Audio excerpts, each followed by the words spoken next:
Hey guys, this is Allison from Allykatkreations. How are you? Please like, share, and subscribe to my channel if you haven't done so already.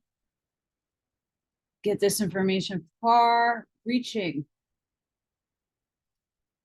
If you get anything from my channel, a moment, a new author to read, a new book to explore, a connect the dot, a light bulb moment, please consider supporting my work. All of the information will be in the drop box below. Still waiting, still in limbo. I went to the post office today, finally got my first piece of mail in my P.O. box. Really excited. Post office confirmations, nothing crazy. I don't even know how long it takes for them to forward my mail from where I am, but we'll figure that out as I go along because the website is being a bitch. Then I took a little bit of a driving adventure today, and yeah, I'm back. Yay. So today's book I'm going to read, The Realms of the Living Dead. We're going to start on chapter 10, The Desire Realm, Obsessing Entities. Quote, and there was in their synagogue a man with an unclean spirit. And Jesus rebuked him, saying, hold thy peace and come out of him. And when the unclean spirit had torn him and cried out with a loud voice, he came out of him. End quote. St. Mark. To make our study of the astral world complete, it is necessary for us to discuss a most unpleasant realm. But since it is largely the influences from this realm which give to the astral its terrors and which bring to humanity its greatest horrors and suffering, it is most important that a thorough understanding of the condition and practical method of how to master the influences be spread abroad as widely as possible among students of the occult and those who are investigating conditions of life after death. Just as the fourth globe of the Earth chain, our physical planet, is the lowest point in the downward arc of descent of spirit into material manifestation, and hence contains the densest form of matter in which the spirit must learn to express itself. So the fourth realm of the astral world is the lowest state in which the consciousness of the departed manifests. The physical body is not the lowest in the sense of the least spiritual vehicle through which the consciousness of man is expressed. It is but the outer shell, through which the animal soul and the spiritual soul of divine self, Atma, Buddhi, and higher manas must manifest in the physical world. In theosophical terms, the animal soul creates the body of desire, karma, rupa, while the spiritual soul creates the soul body, or buddhic rupa, both of which we find earthly expression through the physical body. The great aim of evolution is to make the personality the earthly expression of the spiritual soul or higher self to the same degree that it now expresses the animal soul, for it is the spiritual soul which is made in the image of God, while alas, it is the image of the animal soul, only which man too often imprints upon his body. And if you follow the Blavatsky reading of the Secret Doctrine, it goes over the Rupa, the Karma, the Buddha, all of that fun stuff.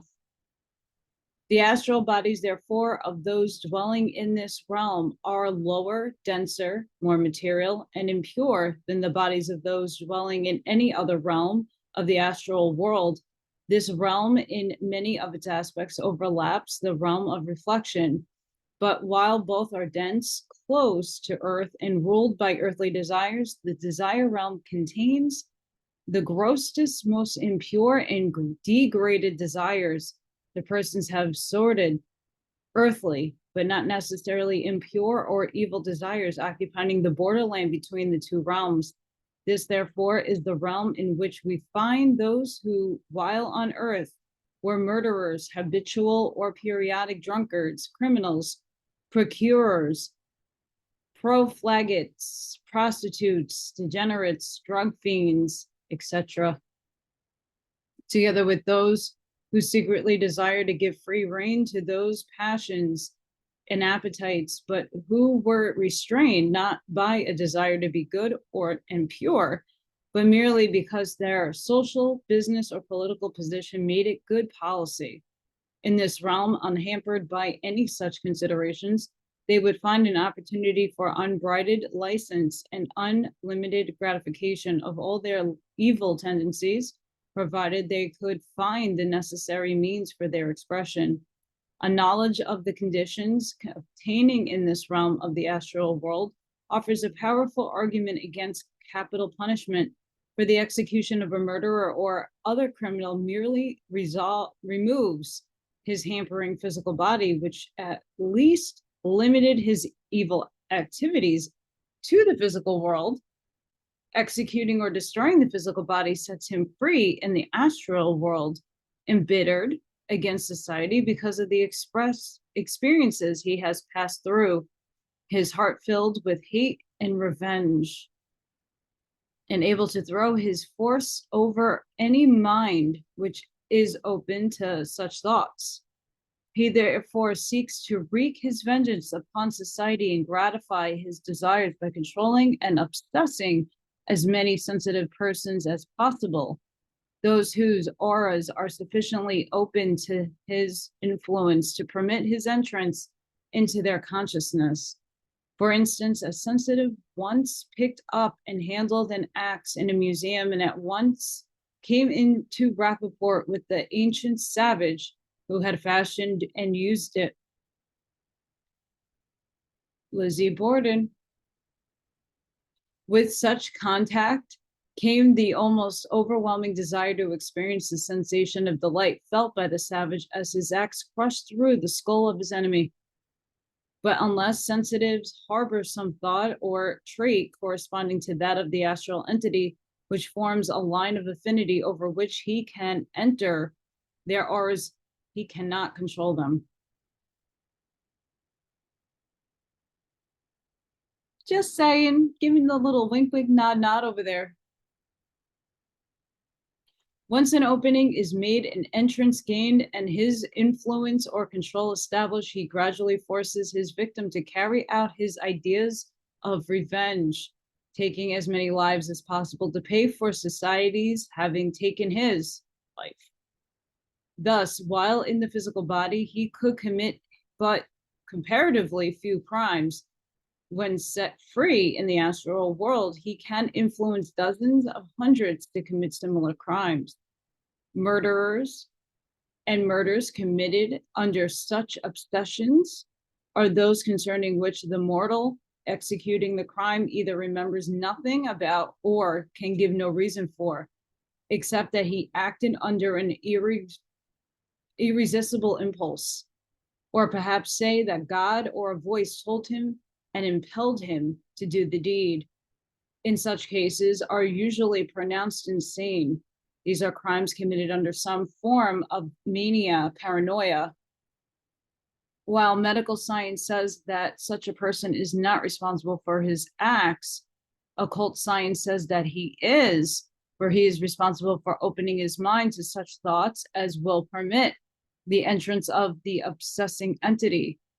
He is responsible for every act, word, deed committed by him, whether willed by him or not, and must pay the karmic penalty. It is true that many who become criminals under such conditions are not inherently criminal, nor vicious, wicked, but are simply sensitives whose astral centers have been more or less broken down and whose weak wills, negative mental states, and lack of spiritual development makes them an easy prey to obsession. But even for this condition, they are strictly responsible, for ignorance of the law is no excuse for its volition. Remember, therefore, that harboring thoughts of anger, hate, revenge, or any form of getting even with someone whom you feel has wronged you opens your aura to those in the astral world who harbor similar thoughts,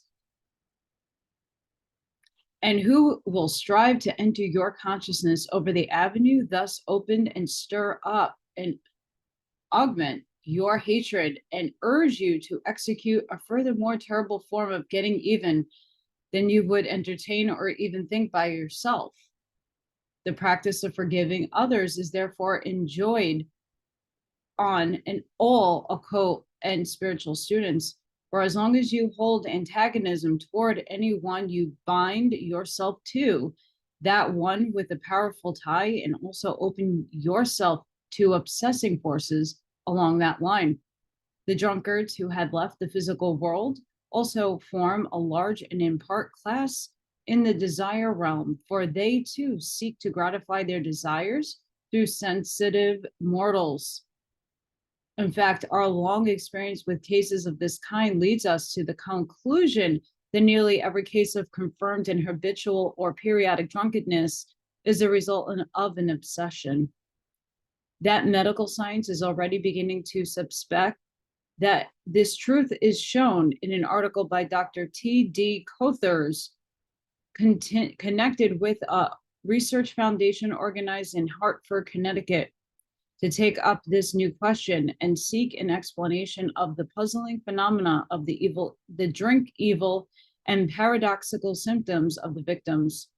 This eminent authority tells us in the medical record of January 6th, 1917, wow, that's a date, that the laboratories have pointed out the specific action of alcohol on the cells and tissues, and their conclusions have literally revolutionized the theories of the past and opened up a new world that is only partially discovered. Beyond this, there is another realm and new country of causes of physiological and psychological forces that are practically unknown. This work starts from the conviction that there are distinct physical and psychological causes preceding the use of alcohol, governing its rise and fall with the certainty of any other phenomena of nature. As examples, what are the causes of periodical drinking? Why do large numbers of the most excellent men suddenly use spirits to greet and to a great excess for a few days or weeks, then stop and resume their normal condition of healthy, temperate living? This unexplainable so-called nerve storms occur at either regular or irregular periods. In some instances, the regularity is pronounced and can be predicted regardless of the efforts of the person to avert it.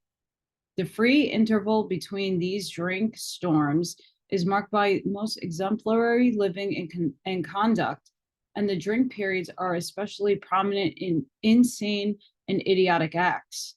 Persons of this class are seen in all circles of society, and very often among the most intellectual brain workers who are respected and are men of affairs. Other instances are of men after a lifetime of sobriety, temperate work, and living suddenly become users of spirits, in addition, resisting all efforts to correct, and finally culminating in pauperism and death. There is no explanation of the causes which impel men to drink continuously down to death.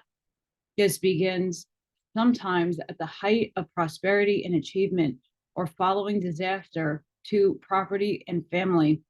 Young men in college brought up under the same conditions and influences bring out this fact. Without any special causes or reasons, one uses spirits to excess and becomes a cripple and dies early. What condition of the brain and nervous system predisposes to and favors the outbreak of a craze for narcissism from spirits is unknown. Apparently, there were elated from success and triumphs, or despair from loss and disappointment. But evidently, there are some other conditions beyond these to account for the trouble. To the causal observer, all these are traceable to the one cause, alcohol. But when tested carefully, this fails. The exceptions are so numerous and complex as to indicate beyond question other causes and forces. In reality, the phenomena in symptomatology are only efforts dating from other causes further back.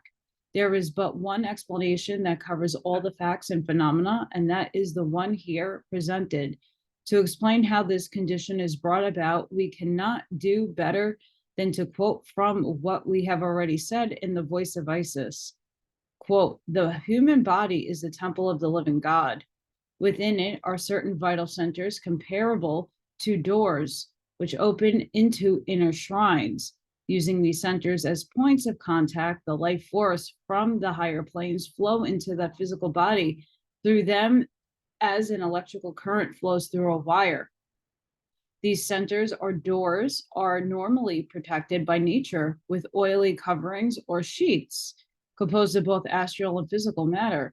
What permit the flow of the normal life forces and protect only by a gradual purification and development of the protecting sheets. Normally, this takes place as a natural growth resulting from a life of mental and bodily purity, an intense spiritual aspiration. It should not be a force or hothouse growth, for each door must be opened and closed under the absolute control of the will.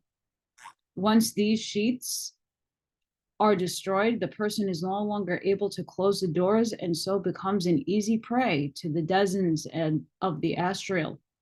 Such an one becomes a helpless victim to any and all sorts of psychic impositions and deception.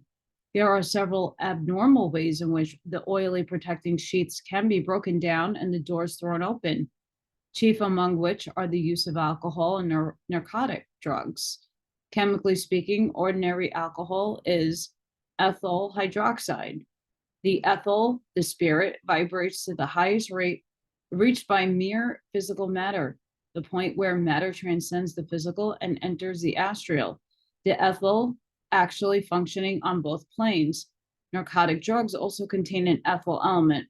The ethyl, when taken into the body, immediately seeks to escape into the astral, and it naturally flows the usual avenues and communication between the two planes.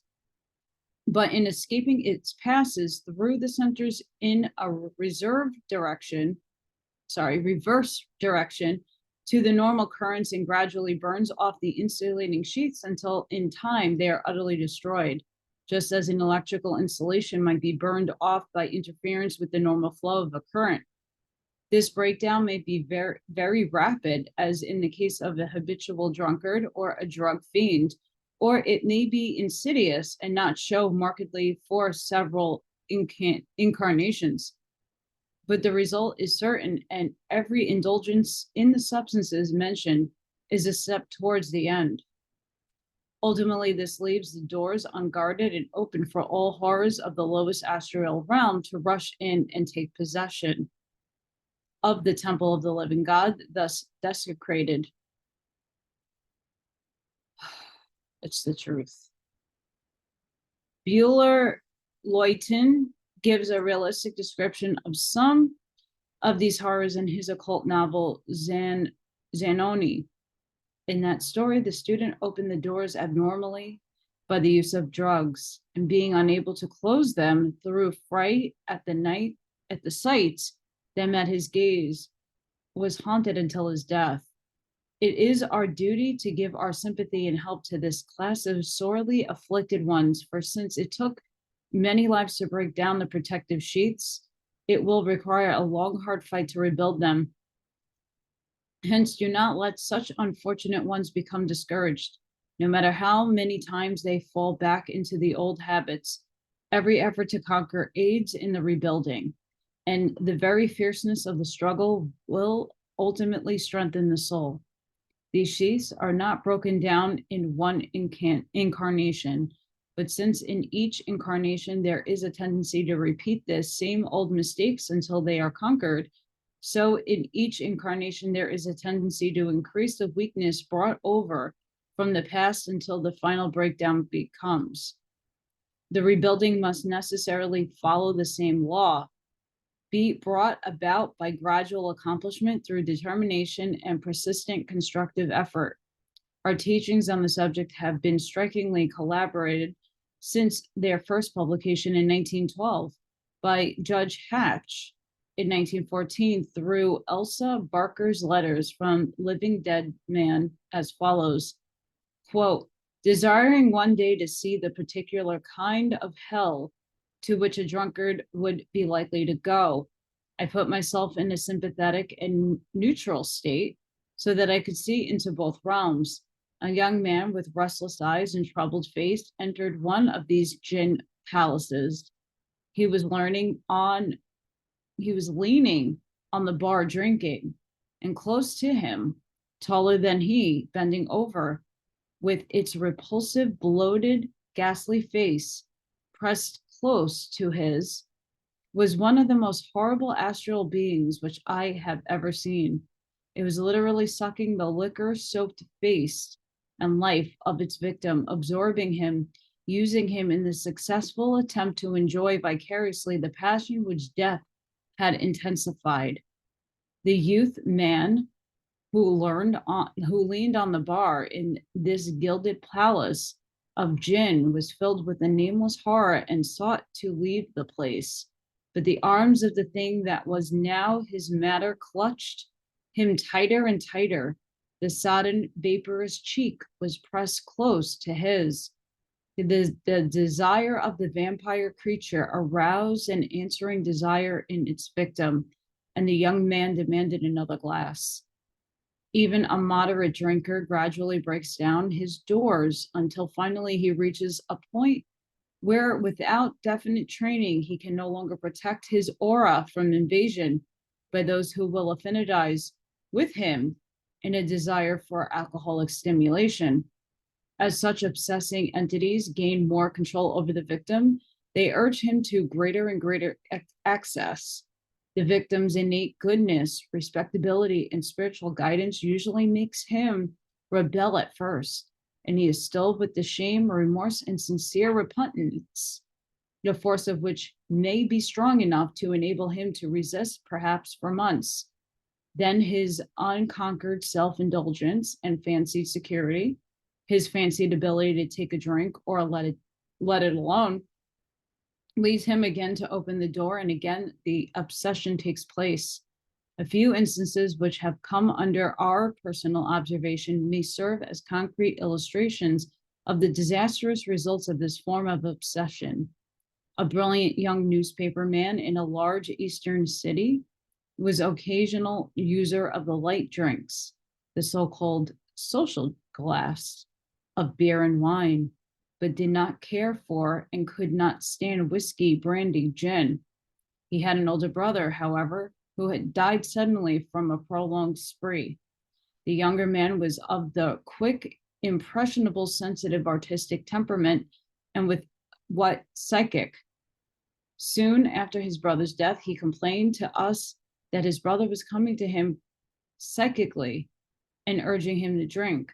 Whatever he wanted, merely a glass of beer, the brother would throw over him a fierce desire for brandy.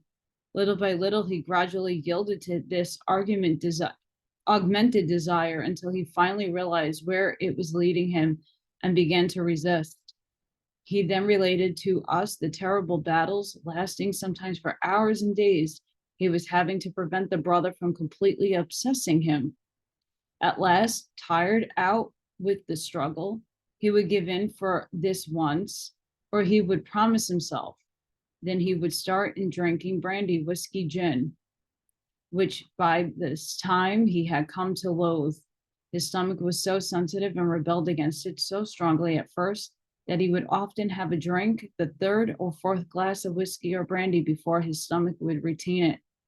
But the will of the obsessing brother was so strong that the younger was forced to persist until the liquor could be retained, and then continued until the debauch had lasted from several days to weeks or two. When he was utterly exhausted and his life force completely sapped, the brother would leave him for a few weeks until he recovered. Then would come another awful struggle to resist going on another spree. Another remarkable case of successive obsession was brought to our attention in Chicago. Mr. X was ordinarily a man of such firmness, determination, and strength of will, and while a moderate drinker, had never allowed liquor to overcome him until some 4 years ago when he had a long spree. He soon got himself under control again and solemnly promised himself and wife that he would never henceforth allow himself to become enslaved by his desire for drink. However, he still continued to drink moderately. He was a house painter and was closely associated with 3 other painters employed by the same firm, all of the other 3 being hard drinkers.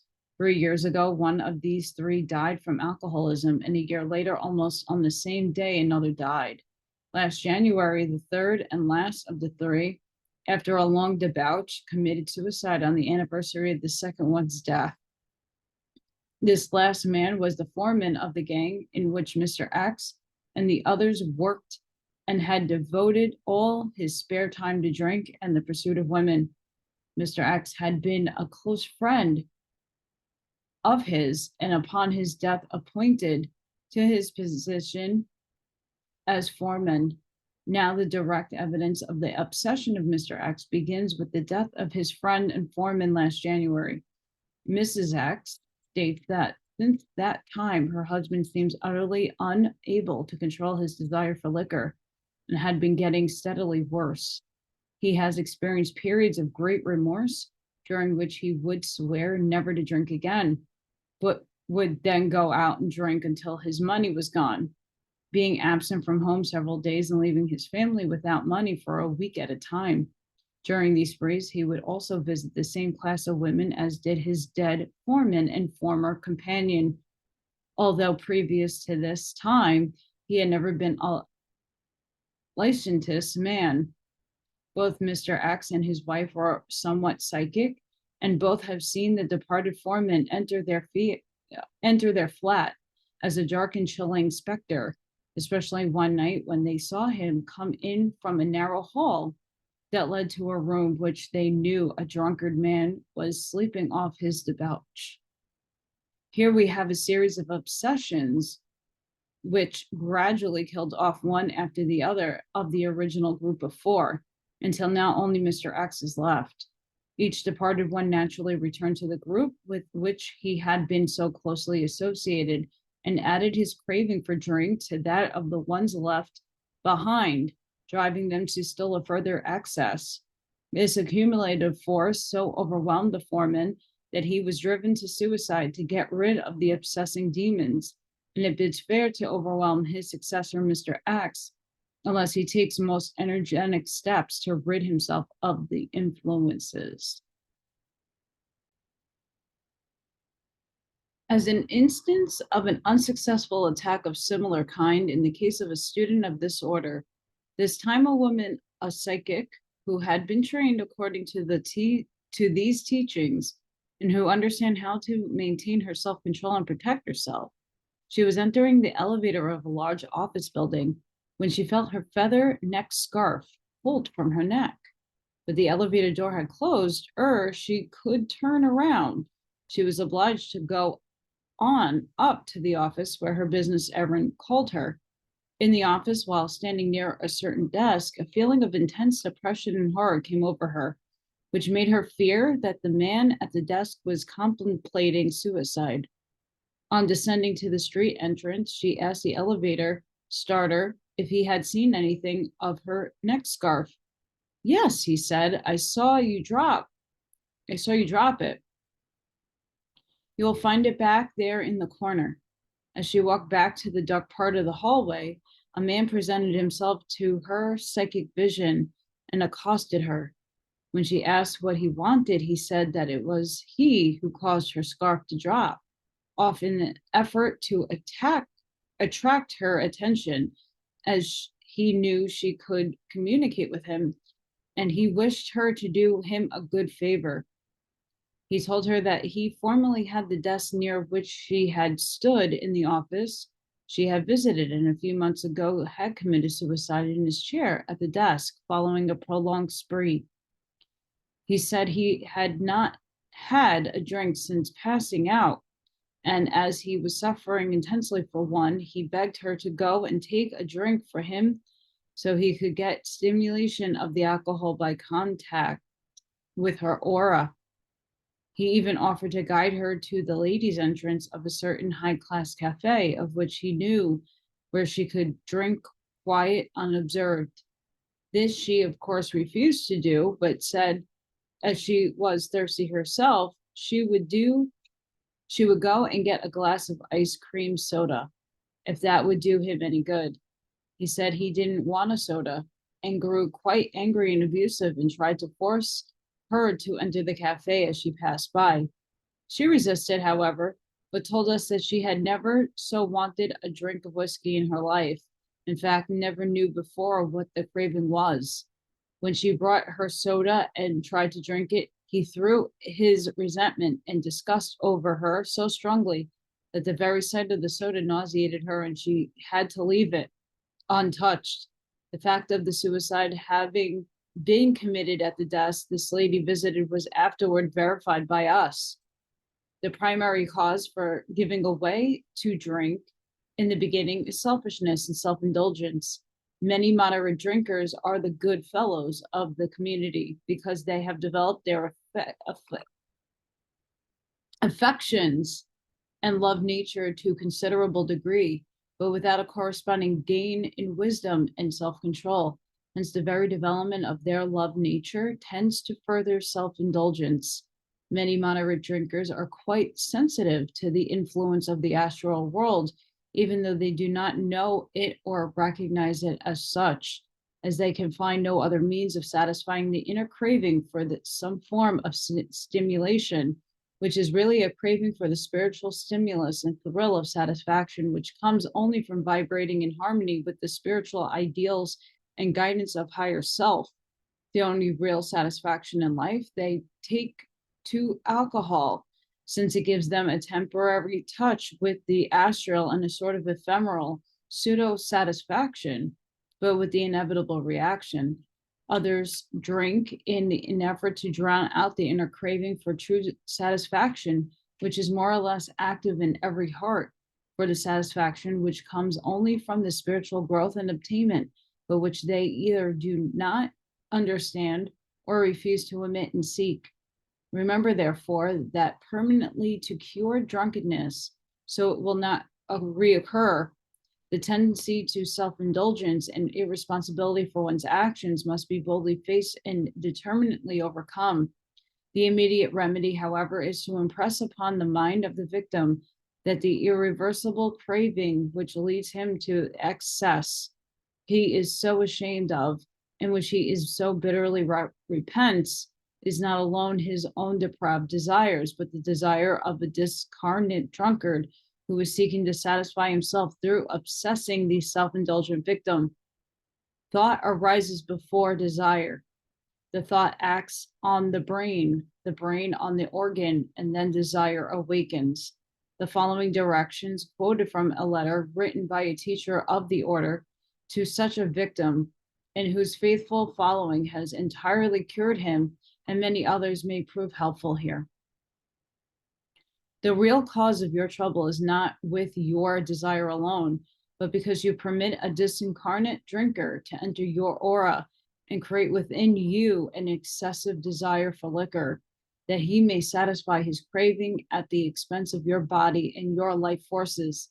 If you will earnestly take yourself in hand and follow out our directions exactly, you can drive this influence away and free yourself from the habit. Repeat to yourself again and again that the desire for drink is not your desire, and that you will not permit anyone to rule and ruin your life. Dwell on this idea continually. Keep saying that you will permit no drunkard thus to obsess and control you. Fix the idea firmly in your mind. Repeat the morning prayer as soon as you awake every morning, and mentally see the light of the Christ pouring down over you in a flood of pure white light that shall penetrate every cell of your being and drive out every evil thing as light drives out darkness, and shall then surround you with a wall of living fire, like a shell of an egg, into which no disincarnate entity or evil thing can penetrate. Also repeat the prayer for light and recall the vision again and again during the day, especially whenever you feel tempted. Also, when you feel the old desire coming over you, say to yourself, in the name of the living Christ, I demand that you leave me and keep away. I will not yield myself to you. I demand that you be gone. Talk just as earnestly and determinedly as though some old drunkard was before you in the flesh, trying to force you to drink with him.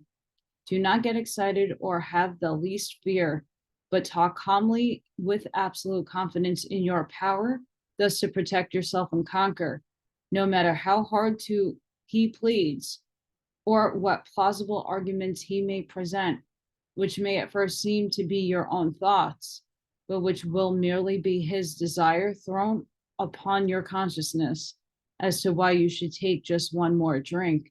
Absolutely refuse and keep saying, in the name of the living Christ, be gone. In the astral world, the Christ force is consuming fire, and if you sincerely and earnestly invoke it with all your heart and determination, and any obsessing entity must depart or be consumed. Get this fact firmly fixed in your mind that the desire for drink is not yours, but that of the departed drunkard. Also, that you have the power to protect yourself if you will. If you will it. It is depraved incarnate human beings, such as described in this chapter, the next, who are the basis of many descriptions of evil and lying spirits and demons of drink, gluttony, greed, craft, lust, and cruelty, given in the Bible and other scriptures. Some of these creatures are well represented in the stage version of Peer Gynt. It is also just these influences that are responsible for the periodic outbreaks of witchcraft, sorcery, and devil worship, which sweep whole communities with cyclones of evil. It is also largely the influences from this realm together and antagonistic thought forms from persons still in the flesh, which constitute the malicious animal magnetism, which Miss Eddy and the Christian Scientists so greatly fear because they do not understand or know how to control. That shit crazy. Chapter 11, the desire realm, obsessing entities continued. Quote, vice is a monster of a frightful mind. As to be hated needs but to be seen, yet seen too often, alas, and grown familiar with her face. We first endure, then pity, then embrace. An essay on man, Pope. In this dense region of the desire realm, there is a third great class of obsessing entities and also swirling currents of perverted thought and creative forces which sweep over humanity like black thunder clouds and hurricanes of evil. Therefore, although this is the most disagreeable phase of the astral world to discuss, nevertheless, because of its ever-present dangers through which the evolving soul must pass on its journey to the pole of wisdom, it is our duty to indicate the character of its denizens and forces and how they may be avoided or overcome. This third class comprises those who, while on earth, use their human intellects to enhance and gratify their normal and their perverted animal desires. Hence, in this class, lust is the ruling passion instead of drink or crime, as in the two classes already described.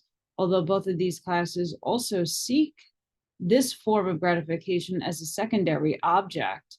In the realm, each and such entities must experience the effects of the cause engendered while on earth, for only thus can they truly learn the wages of sin is death. The occult student, of course, understands that the suffering endured in this realm is not eternal punishment for any individual soul, as the Orthodox believe, for the individual is ultimately purged of his evil and passes on into the higher realms. For thou wilt not leave my soul in hell, neither wilt thou suffer thine Holy One to see corruption. The suffering lasts only until the fires of passion and desire have burned themselves out, or until the soul, through sincere repentance, reform, spiritual aspiration, and a purification of the mind, is able to conquer passion and desire and rise above them. Such conditions of burning and disintegration are eternal, in that they will last as long as there is anything false or evil to be consumed.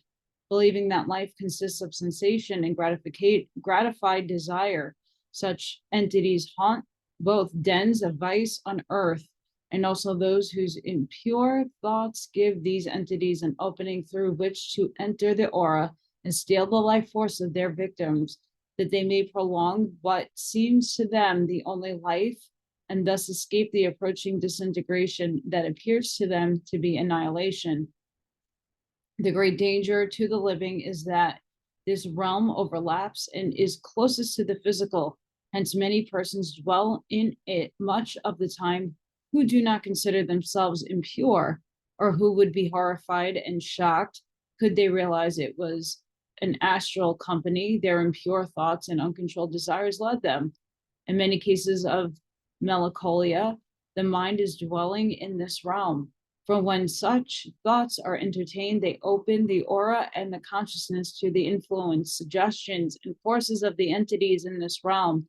Yet the purification and control of thought is even more important to the astral world than in the physical world, because of the more immediate and powerful results. For when such thoughts are entertained in the astral world, the corresponding forces rush in and make that person almost immediately the astral embodiment of those loathsome evils. It must be remembered that the spiritual creative force is not sex force, but the divine life force, which gives sex force its creative power. That is, it becomes a manifest as sex force only when a stream or current of it finds expression through the sex centers, or is focused then by thought. If this ever-flowing stream of creative focus is not utilized in various forms of mental or other creative activity, in gradual accumulations, fills the aura and tends to overflow through the sex centers as the points of least resistance. The balance and adjustment of this force should naturally be brought about between man and wife through normal relations and love and purity. But where this relation cannot be entered into by both harmony and love, purity of thought, also among those who are unmarried, and remedy is neither in expression through the sex centers, nor is expression, but it is diversion into other channels of creative activity, as fully described in our letters from the teacher. Where this is not done, the aura becomes an overcharge with it, that it attracts the class of evil astral entities to which we refer in this lesson. These entities, once having gained entrance to the aura, usually over the line of ambition, vanity, sex, desire, etc., absorb the life force and sap the vitality to prolong their lives and carry out their evil designs. Having made the contact with the victim, they constantly stimulate his sex passions by bringing both his mental vision, suggestions, images, and thoughts of lust. Response to such thoughts and suggestions makes progressive obsession a fairly easy matter, but resistance to them with a sincere desire and determined will to conquer, together with a prayer to the Christ light within for help, makes such an obsession impossible. For prayer or spiritual aspiration invokes forces which dissolve evil thought forms, and the sunlight dissipates fog. Wherever response to their evil suggestions is found, these entities throw a glamour or of illusion over the victim, in many cases representing themselves as high spiritual teachers or advanced souls, needing merely the victim's magnetism, perhaps as husband or wife of a former incarnation, as a soulmate, or under the guise of some living person with whom the victim is in love, or who has attracted his or her attention, or who has perhaps innocently aroused thoughts of lust. But no matter how highly sounding the excuse or how plausible the sophistry by which they gain the confidence of the victim in entrance to the aura, the sex idea will ultimately be presented in some form that the force be drawn upon. Sometimes after this has been accomplished, and nearly always upon challenge, the glamour is dispelled and the true nature of the entity is revealed. This usually brings a revulsion of feeling and sincere remorse, which may protect the victim from temptation for a time.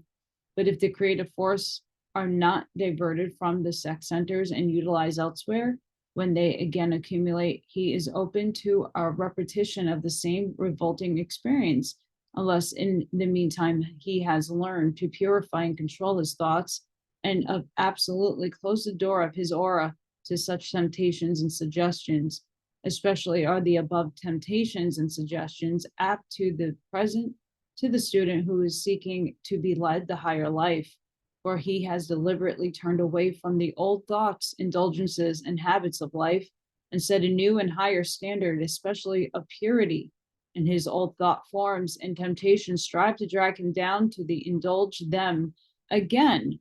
Also, having set this higher standard, he thereby invokes the great law to prove his statements, prove whether or not he really means what he says, and his will has gained the power to resist and overcome. This purifying test is well illustrated by the temptations described by Saint Anthony. It is well known the light attracts the creatures of the darkness like moths around the flame. Hence, the neophyte's purified aura begins to shine out. It attracts the attention of the evil entities. Furthermore, his very spiritual advance has made him more sensitive to thought influence and to the astral world. Therefore, such temptation should come upon neophyte after his period of escalation and spiritual realization is not a sign that he is falling away from his ideals and is degenerating, but is an evidence that the growth he has made is being tested as to just how solid and enduring it is.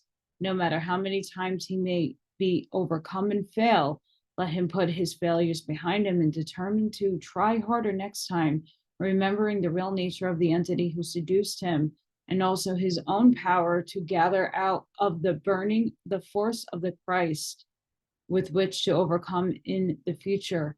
He should never mourn, even pray over his failures, for to do so is to dwell upon them and strengthen them by his thought force. Rather, let him rouse his slumbering will to fighting pitch and determine what next time he will conquer. Then put the matter entirely out of his mind and shut the door upon it. We have used the masculine pronouns in this lesson merely for literally convenience and not because only men are so tempted and obsessed. For we are sorry to say that quite as many, if not more, women are led to indulge their impure thoughts in this way. Hence, all we say herein applies equally to men to women. In fact, being more sensitive to astral influences, women would be more easily seduced by astral entities were it not that their intuition is more developed and is quicker to recognize the nature of the temptations than it is in men. Many, however, who are somewhat psychic plainly see the obsessing entity and call him their astral lover, spirit mate, or spirit husband, etc., under the delusion that any true natural spiritual being in the higher realms needs either physical magnetism or sex force. It is just such influences as these, the incalculate ideas of so-called sex freedom, which invariably result in some form of illicit or free love. And it is just such ideas and teachings that teaches of the order of Christian mystics most strenuously oppose, even as the philosophic conception, knowing as it does the utterly falsity of doctrines. It's interesting. The compelling influence of this phase of the desire realm is not brought about suddenly, but like that of other realms is a gradual growth. It begins as a vague desire, then as the desire is yielded and the person responds to the suggestions of the astral influence, his own desires, which normally he might control, are augmented by the desires by the astral entities. and mere suggestions grow rapidly into definite and overmastering currents of thought. As such, lustful thoughts are entertained by their power grow stronger until they result in actual expression and gratification, and finally in action, obsession, and bodily control by the astral entity. These teachings are fully corroborated by Jesus and St. Paul in the Bible, by Paracelsus and Swedenborg, Jacob Boehme, and others among the older writers, and by venerable spiritualist Dr. Peebles, then whom no one is in a better position to know the reality, the horrors of spirit obsession, and many others among living authorities. If any are skeptical as to the reality of these conditions, or think we are merely perpetuating superstition, let them read Dr. Hartman, Paracelsus, or Dr. Peebles' Spirit Obsessions, in which Dr. Peebles says, doubtless 19th, 20s of all intelligent spiritualists believe in demonical obsessions, that is, psychic influences from evil disposed spirits. They also follow and possible commingle their psychic emanations with certain mortals and cling to them as fungus and moss to trees, thus vampire-like absorbing their vitality. We are therefore neither spreading superstition nor inoculating fear, for we give plain and simple directions how to prevent such influences or obsessions, and also how to conquer and drive them away when presented. Our teachings are therefore not merely academic and informing, but are vitally constructive and fear eradicating. We see that these conditions result from two chief causes: from the suppression or lack of diversion of the creative force into normal channels away from the sex centers, and second, from entertaining and dwelling upon impure thoughts and lustful desires. No one in everyday life in the world can entirely prevent such suggestion thoughts from being presented to his consciousness, any more than he can prevent unpleasant sights and inharmonious sounds being presented to his eyes and ears while passing through the streets. The point is, and this is most important to realize clearly, there need not be entertained when presented, but can be instantly dismissed. Our glance may present to us the contents of the gutter as we pass, but we do not need to feast our eyes upon it. We can look beyond it and ignore it, or better still, report it and have it removed. We may have to cross the manhole of a sewer, but we do not have to stop and inhale its noxious odors. Our ears may overhear a lewd joke or suggestive song, but we do not have to remain where such things are going on, or remember or gloat over them. Just so with the evil thoughts and lewd suggestions and lustful desires presented to our consciousness from either the astral or physical worlds. Impress this idea strongly upon your mind. You do not have to entertain them, give them lodgment, and allow them to grow and develop until they force you to express and gratify them. Remember that a fundamental law of psychology tells us that every thought entertained tends to express itself in terms of action unless counteracted by a contrary thought or equal power. This law applies to all suggestions, either from without or within. Those which are entertained tend to result in action. For instance, the carrying of a revolver suggests the right to kill at your discretion, and the temptation to do so is continually present, only waiting the opportunity for expression. We should therefore not only resist temptations to respond to suggestions which we do not wish to execute, but should take pains to avoid placing ourselves in positions where such temptations are suggested. It is difficult for many to resist such temptations, being through indulgence in past lives, which have been born in this life, which with weakened wills, lack of self-control, and with psychopathic tendencies in general. For the parents with whom they have chosen to incarnate furnish them a body which is either more or less defective or which has an unstable nervous organism. Those who refuse to learn and refuse to exercise self-discipline in this life will lay the foundation for psychopathic and paranoid conditions in a future life. In this respect, at least, universal military training, even if not actual service in war, will do much for regeneration of the race. For under such training, the soul will be taught the principles of discipline, obedience, self-sacrifice for an ideal, respect for an authority, and improved talent, consideration for others, personal hygienics, etc., all of which will be tremendous aid to self-discipline after the period of service is over.